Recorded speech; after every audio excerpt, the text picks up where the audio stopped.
Hi guys, okay, let me try the toxin waste. It's so scary just looking at it.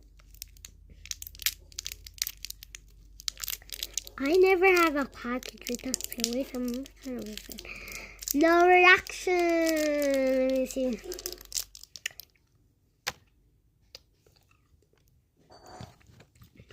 Not that bad. Not that bad. Dito. Muri. Ito. Saan lalagay?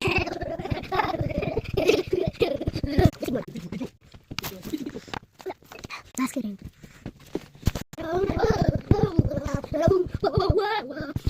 Too much overload. After this, okay. Oh my gosh. Do I think what is this? Let's see.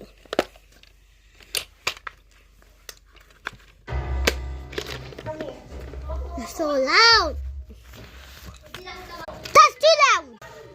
That is too loud for me. You tell me.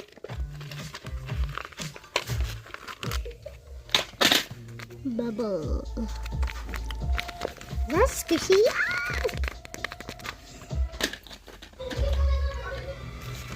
Siya doon.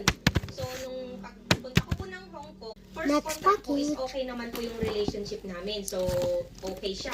So, nung pangalawang contract ko, doon na po siya naging, ang dami niyang red flag You na don't know. sinasabi sa akin. Kasi pagod ako, wala akong signal, matutulog na ako, laging ganun. So, which is, before itong kabit niya na po ito, si Nicole, before po ito, meron pa po siyang mga naunang naging kabit na minor din po.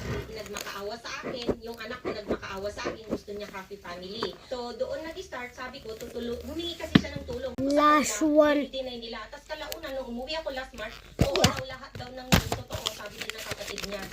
Ang usapan po namin, paglabas niya ng tulong is, ang nangyari is, nag-stay siya doon sa lugar. Nakita niyo yung pamangkin. Over lumakas, nag-stay yung kaso. Look at the chair blue. Okay, let's see what's in there. So we have to put in the mailbox because in the mailbox, oh my goodness.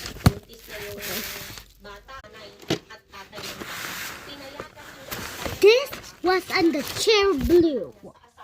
Bruh, watch for part 3.